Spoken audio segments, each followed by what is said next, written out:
sou a Silvia Fressá Reis, nasci em Buriti Alegre, a 30 de setembro de 33, que essa perguntinha é meio, né? Mas não incomoda, não. O papai veio de Pinhuí, que é ali o vale do Canastra, né? Onde nasceu o Vale de São Francisco. E a mamãe veio de Uberaba. Na época chamava Campo Florido, onde ela nasceu. E ainda existe essa cidade, mas ninguém lá em casa se interessou, acho que conhecer, não. E eu nasci e fiquei em Buriti até ir para fazer o ginásio, que a gente, em Buriti, nunca teve muito interesse pelo ensino, infelizmente. Então, quem era mais pobre, ou mudava de Buriti para uma cidade que tinha ginásio, ou o que a gente precisava fazer, né? Ou então estudava interna. Como lá em Buriti tinha uma diretora maravilhosa, que era uma dos donos do Colégio Brasil Central, que era o marido dela, que era médico, foi o pai que fundou. Então tinha o pai dela, que era o seu Fernando Barbosa, ele fazia força para todo mundo estudar. E sempre ele combinava com a dona Lia. Quem podia mais, ela fazia uma diferença boa, né? A gente ia interna. Agora quem precisava, quem tinha menos, aí ela dava uma turminha lá para a gente tomar conta, porque internato sempre tem, né? E fiquei lá 3 anos, até que o papai resolveu não, sentiu a necessidade de vir para Goiânia, porque eram muitos filhos, né? Então, internato, ele não tinha a menor condição. Aí viemos, porque já a minha irmã mais velha, a Banta, já morava em Goiânia e já tinha trazido os Zanoni para estudar. E eu continuei em Uberlândia, depois vim também para a casa dela.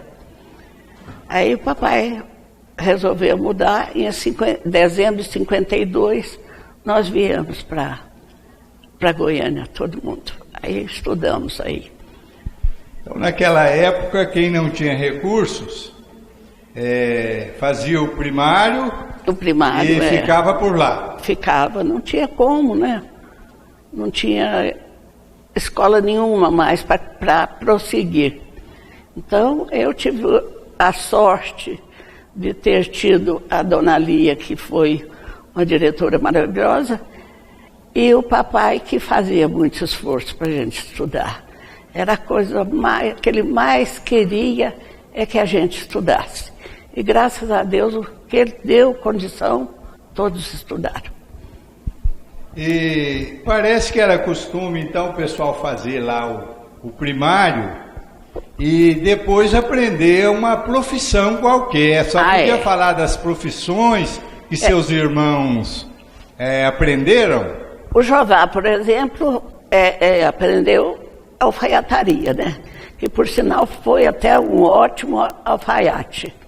O Walter Cides fez selaria e saiu muito bem também, até que eles adquiriram outros meios, né, de manter e acabaram com a profissão, foram para outros ramos.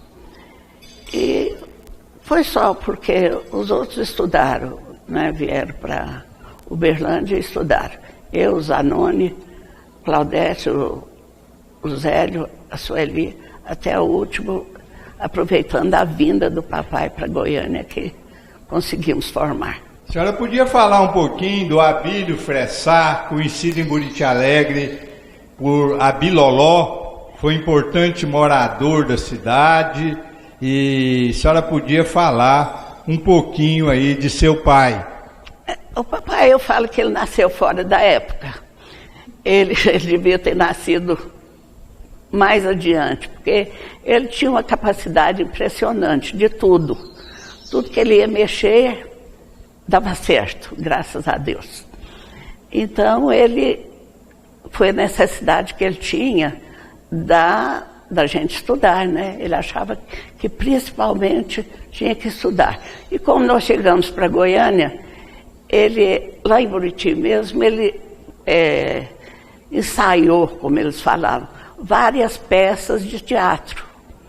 E em Goiânia também, o papai andou realizando uns teatros lá, que tinha o cinema, tinha o palco. E os painéis eram todos pintados por ele, porque era parede, só a parede, né? Então, naquela época tinha facilidade de usar a cal e pintava, né? Tinha as cores e ele pintava todos os painéis. Isso era maravilhoso para a gente, né? A gente achava uma beleza. Agora, trabalhar mesmo no teatro dele, eu era muito nova. Mas eu lembro dos artistas dele, que falavam que era artista.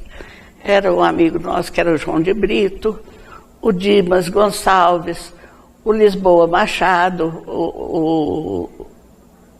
o irmão dele, que chegou a ser juiz, o Feliciano.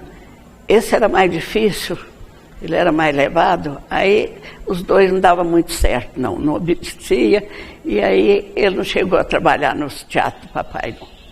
Mas uma turma grande que a gente nem lembra mais, né? Porque eu era muito pequena, não me lembro mais dessa época. Mas ele mexia com teatro, mexia com cinema, tinha os filmes antigos que vinha arrebentado, né? Era aquele celulóide, né? Vinha aquelas faixas, e ele é que consertava aquilo, porque era cola mesmo, usava goma arábica. E ele ia filme de todo lugar, que era Itumbiara, Goiatuba, Morrinhos, ia tudo lá para ele consertar. E nós tivemos o privilégio de assistir esses filmes antigos, tudo de graça, né? Porque ele emendava e a gente ia para lá assistir, se estava correta a sequência. Então a gente quer assistir. E foi uma época muito interessante e de muitos filmes bons. E mais isso que ele fez para a cidade. Depois ele era da banda de música do João Teixeira, ele tocava trombone, era uma banda de música muito animada, inclusive o treino, os ensaios dessa banda era no pátio lá de casa, que era um pátio muito grande, então lá é que juntava o pessoal para tocar, né, ensaiar. E ali saía para fazer as procissões, os filmes que às vezes não tinham, já eram mudos, eles não usavam, tudo era banda de música. Foi uma banda de música muito, muito interessante. E lá juntava muito, porque de Tupaciguara, um cunhado dele tinha banda lá. E Itumbiara tinha uma banda também muito boa, e eles juntavam todos para tocar nas festas de aniversário, festa de igreja, festa de tudo que tinha lá. A turma da banda estava lá. Tanto que a banda do Chico faz a gente lembrar demais da banda do João Teixeira, porque era aquilo mesmo. A meninada saía correndo atrás, nas festas juninas, estava lá ele marcando a quadrilha, a turma dançando mesmo, às vezes no clube, às vezes na rua. Então era muito animado. E acho que nessa época era isso que eu me lembro. O Abílio Fressá, conhecido em Buriti Alegre por Abiloló, parece que era um homem assim, de 1000 profissões. Parece que trabalhou até no jornal Buriti. A senhora podia falar alguma coisa? Tem até um volume aqui que fala, eu esqueci de pegar, que está aqui. O papai foi tipógrafo e foi o redator, porque não tinha, né, assim, muita gente que tinha aquele preparo, que ele aprendeu no colégio lá, o Caraça, né? Porque eles aprendiam todas as profissões. E, inclusive, os primeiros socorros. Foi interessante, porque a mamãe teve 9 filhos, todos os partos foi ele que fez. justamente porque o que aprendeu no Caraça, que ainda tem até hoje esse colégio, mas eu não perdi o contato. Como que a família Fressá chegou em Buriti Alegre? O meu bisavô, ele morava tudo ali no sul de Minas, né? Piuí, Formiga, por ali tudo. E ele mexia com carro de boi, mas fazia mais por dedicação mesmo, porque ele era um grande artista. Ele gravava muito bem gravado, relevo, e ele fazia para quem encomendava, às vezes fazia para um, para outro. E os engenheiros que chegaram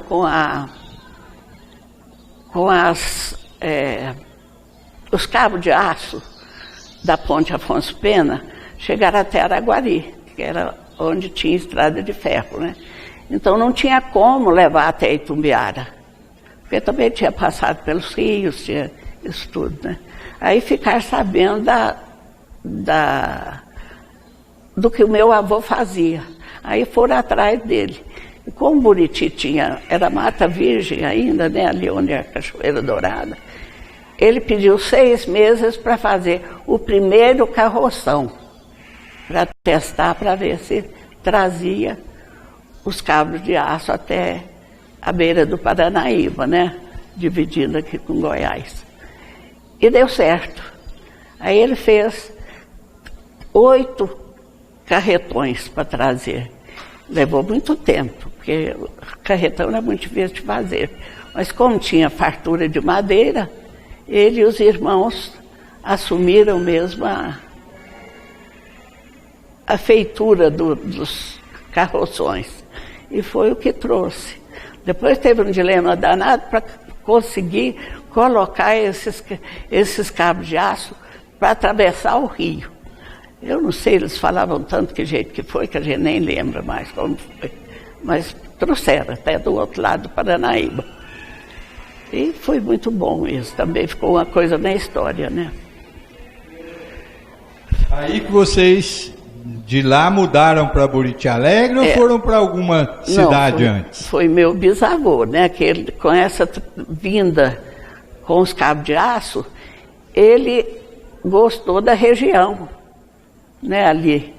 Então eles compraram umas terras lá, ele com os irmãos dele, tudo, com o avô, e vieram para a região de Buriti, que nem existia Buriti ainda, né? E aí ficaram, aí compraram fazenda e criou os filhos. A cidade foi crescendo. Ele foi um dos topógrafos, ele e um outro tio meu, o padrinho Franklin, que depois o meu sogro, que chama Franklin também, ajudou esse meu padrinho na divisão das terras de Buriti. Foi interessante isso. O Abílio tinha, assim, desde novo, uma militância política.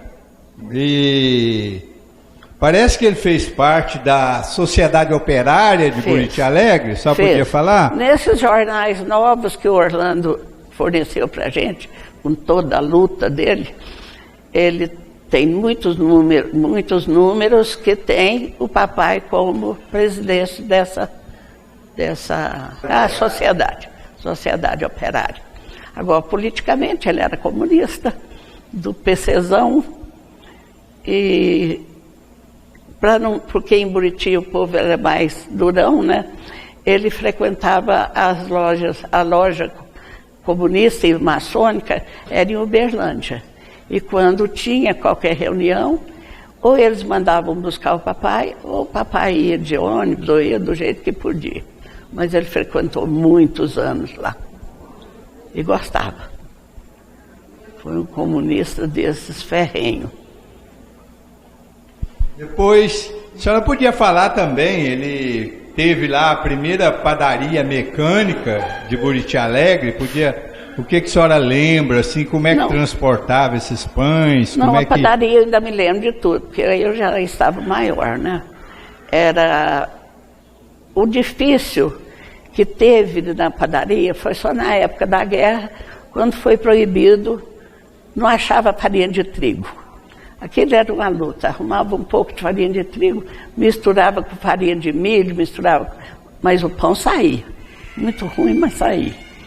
E ele era o único que tinha padaria em Buriti, então ele distribuía os pães toda madrugada. Era dentro de uma charrete, que era coberta por cima por causa da poeira, né? Porque Buriti toda a vida teve uma senhora poeira. E aí era tampada aquilo. E o cavalo já era treinado, então ia a cada lugar e ele já parava por si, né? Descia, punha o pão dentro daquelas sacolas ou punha dentro de saco de papel, mas o negócio é que quando estava chovendo, precisava de avisar, ó, está chovendo, tem que pôr saco aqui de pano, porque não tem como pôr esses pães.